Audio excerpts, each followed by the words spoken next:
So, before I begin, I have to say, as you can tell by the sound of my voice, that I am sick. Yeah, my wife gave me whatever creeping grudge she had, and now I'm suffering from it.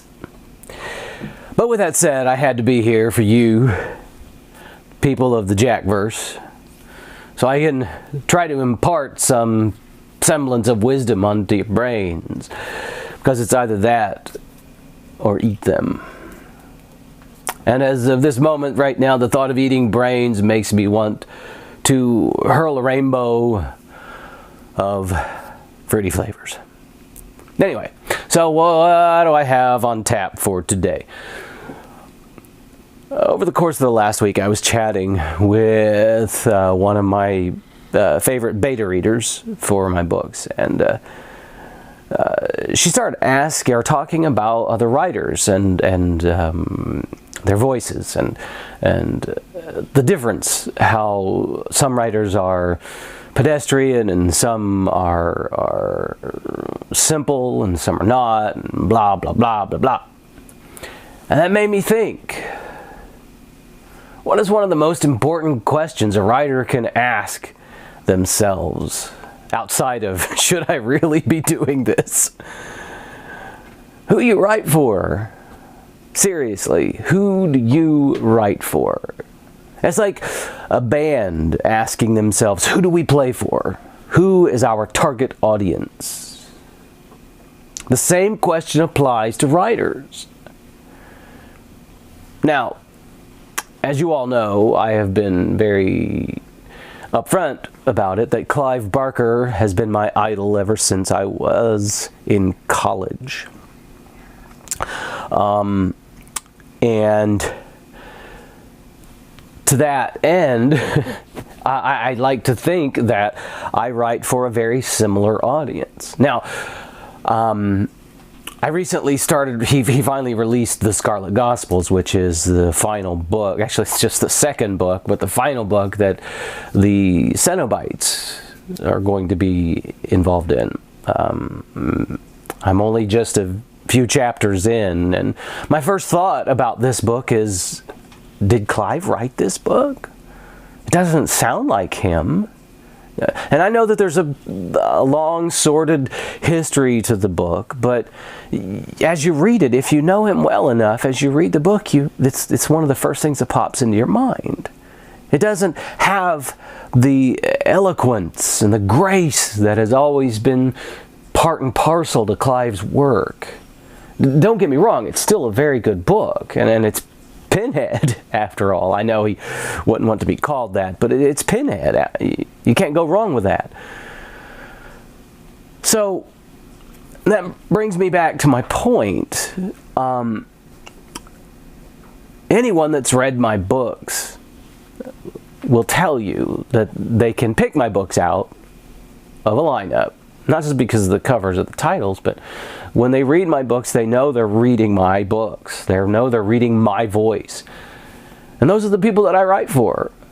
I write for people that want to invest in horror in a way that is not quite pedestrian. And I'm not saying, first and foremost, I should say that I'm not saying it's better or worse than anybody else's.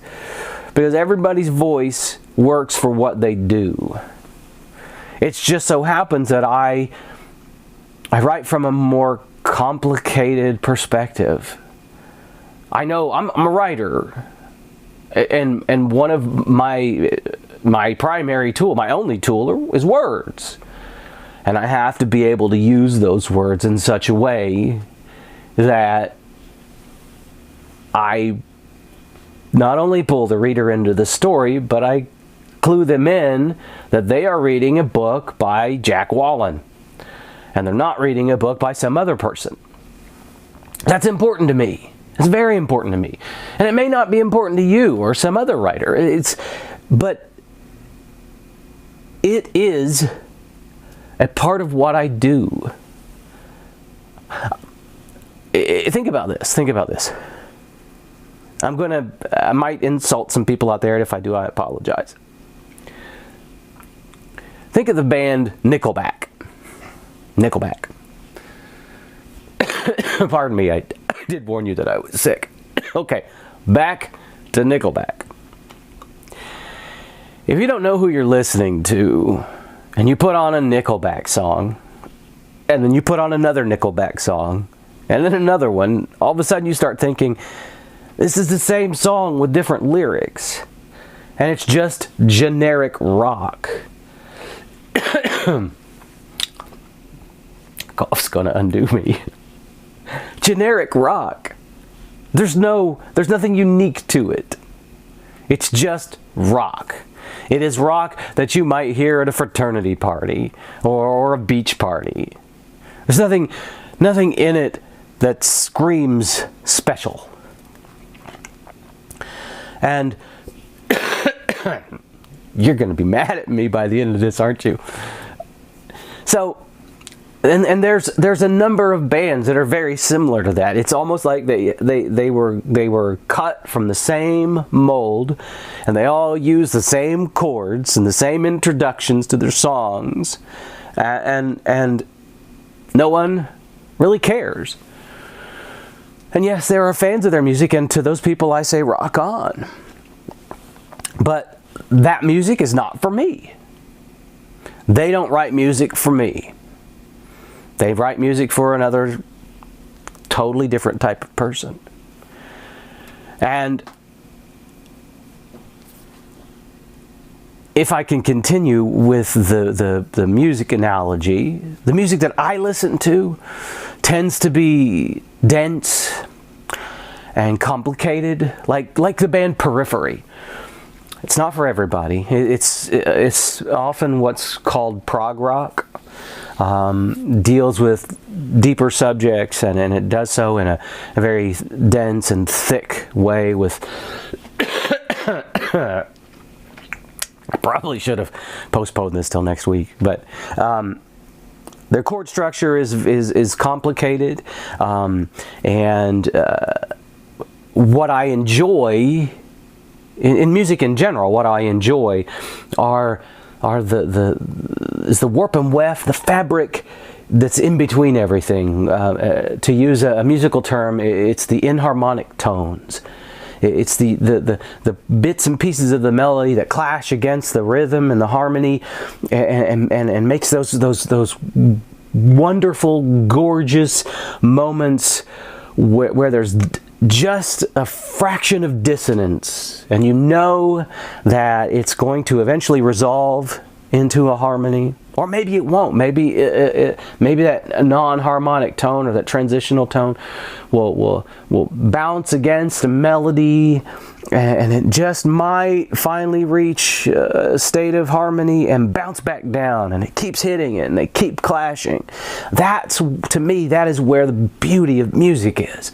That feeling that, is this going to resolve? You know, and all of that is trapped in the center of the song, where most people aren't looking. And that's kind of how I approach my writing. I try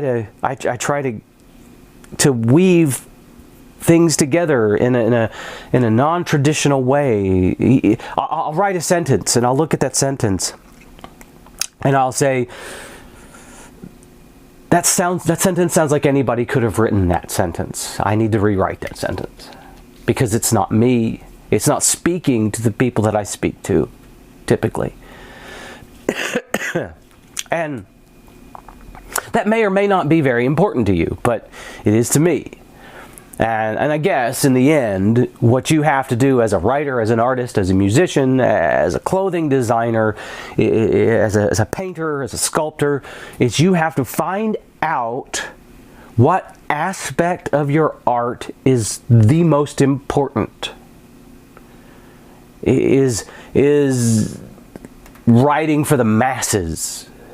Is writing a piece of work that will sell to the most people important to you? Or is writing the book that you want to read more important to you? Is being honest with your voice and your art the single most important thing? These are all questions you have to ask yourself as you go along, and they'll be answered, and then they'll be doubted, and you'll wonder, and you'll continue forward, and you'll hope that eventually all of the questions will be answered, but they won't, because more questions will pop up, and then you'll doubt yourself again. And it's a journey. It's a big, long, complicated journey that never seems to end. But what's important is that you stay true to yourself and you stay true to your art, and you know who it is your art is geared towards. And you always, always focus your efforts towards that. Okay, so this has been a Jack verse brought to you by Theraflu, of which I need to take another dose, which is... Why do they make that stuff taste like tea? Why? Tea? Come on. Anyway, thank you for listening. Thank you for bothering to come in to my life, even when I'm sick, and listen to me ramble on while under the influence of some form of big pharma drug to help us all tolerate the effects of the flu or cold or whatever it is that we're all, this creeping crud is blah, blah, blah, blah, blah. I know I've rambled on long enough. Anyway, thank you. Peace out. Right on.